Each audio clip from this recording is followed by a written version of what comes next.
Good morning. It's day 120 on trail. It's just after 7 AM and I'm walking from Hiker's Welcome Hostel back to the trail. It's about a 500 meter walk down the road to get back to the trail, so not too far. I've left Raiden just getting out of bed. That's one of the best things about not being in the tent at night, is that I can just get up and leave in the morning and I don't have to worry about him wanting to sleep in, which is very nice. First thing this morning, we're going straight up Mount Mercerlock.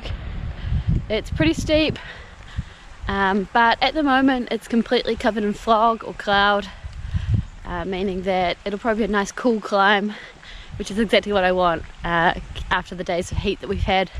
Hoping that maybe it'll clear just as we get to the top so that I can see the view, but otherwise I'm not going to complain about the cloud because the temperature this morning is wonderful. From there, I don't even know what's happening. We'll probably go straight back down the other side and then straight up another mountain. Hoping to do 20 miles today, 32 Ks at least. But we'll just have to see how it goes with the timing and the hills and the heat, if the heat comes back.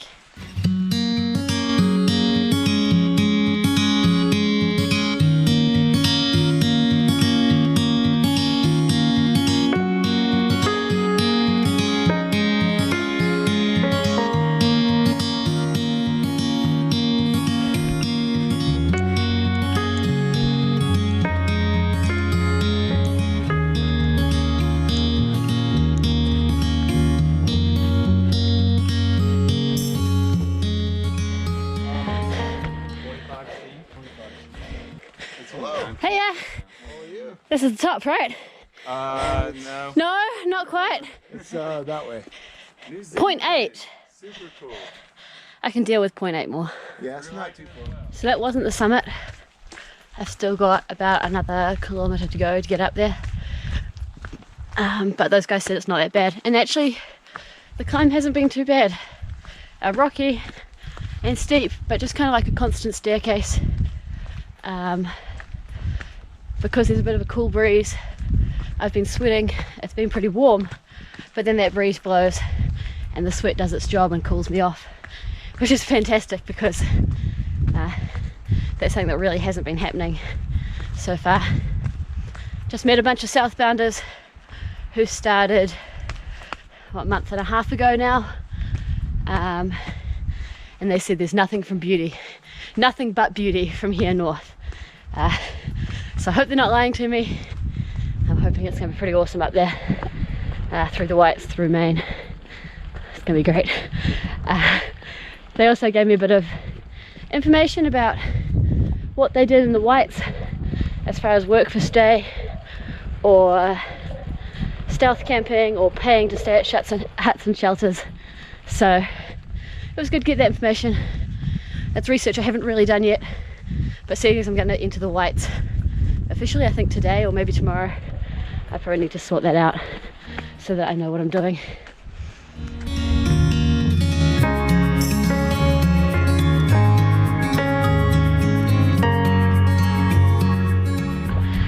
I just have to say, like, this ridge line, no trees above me, little peaks of view out, a little bit of sun, a little bit of wind, a little bit of cold.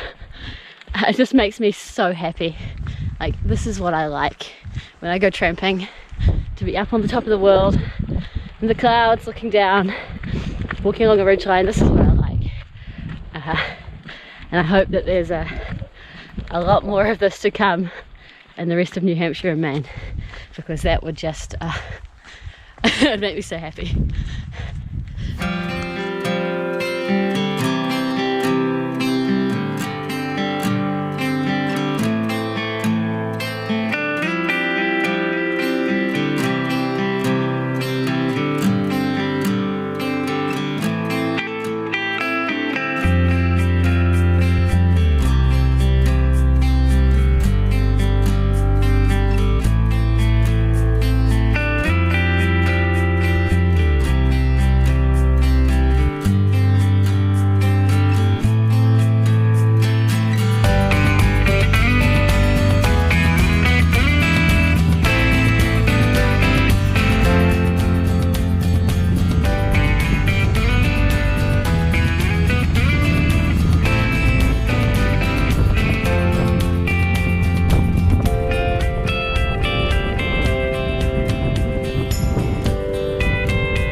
shelter at around 4:15, and I waited around there for a little bit for Raiden to catch up.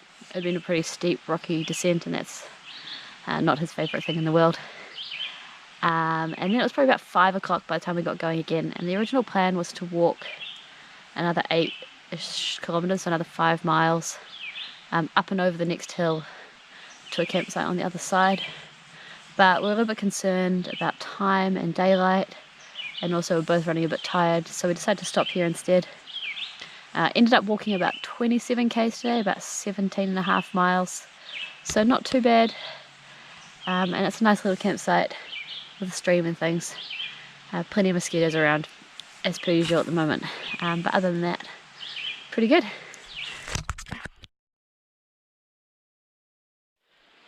Good morning. It's about 7:20 on day 121 on trail.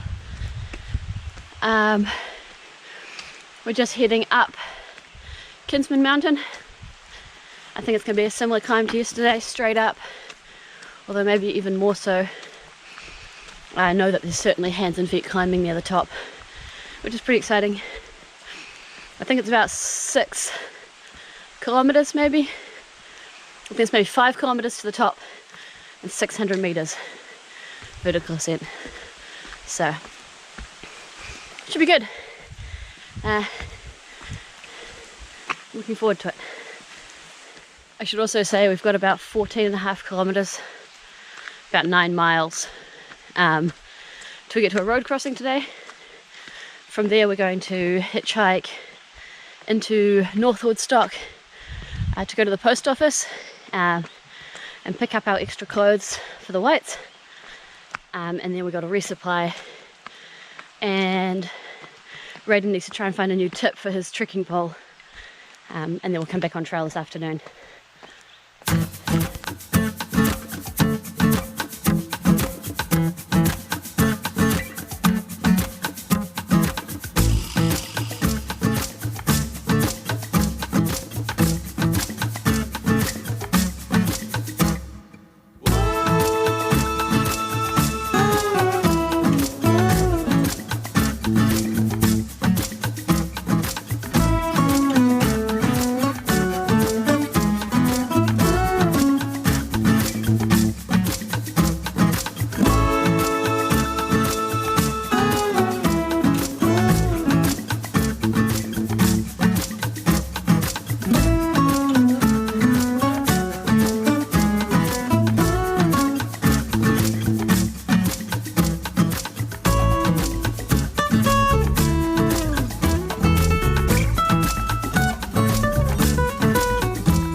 So we just got to the road crossing at Franconia Notch and walked off trail about a mile to get to the Flume Gorge Visitor Centre. From here we're going to hitch into North Woodstock and go to the post office and resupply and things like that. So we're just heading back to the trail now after a very successful town trip. We got a ride in about 15 minutes, and that took us all the way into the Price Chopper in Lincoln. There we resupplied and then grabbed some Mexican food for lunch. We went down to the outfitter and got new trekking pole tips for Raiden's poles, and we also both picked up a pair of lightweight polyprop gloves for the upcoming section, because we have had some cold mornings on my fingers. And then we hitched a ride to the North Woodstock post office, where we got our box of extra warm gear from Raiden's parents, And then the same guy waited for us to go to the post office and drove us back to the trail. So we are just now walking the side trail back to the main Appalachian Trail. It's about 10 to 4. We don't have too much further we're going to go today. Only another 4 or 5 kilometers. We're going to go up the majority of this next hill and camp at, I think it's called Liberty Spring campsite up there. And then from there we'll be up almost on Franconia Ridge to do the ridge walk tomorrow, which will be great. I'm only swapping out a couple of pieces of gear heading into the whites. I got rid of the tights that I've been wearing for a long time. I'm now walking back in my shorts, and I've picked up my merino leggings and top from the start of the trail. I've also got my wind pants back and my warm merino bed socks. Everything else stays the same. I've kept the lightweight sleeping bag, and yeah, I'm hoping that I can just keep walking in shorts and t-shirt. Got both a merino long sleeve and a fleece for warmth, so I should be plenty warm enough.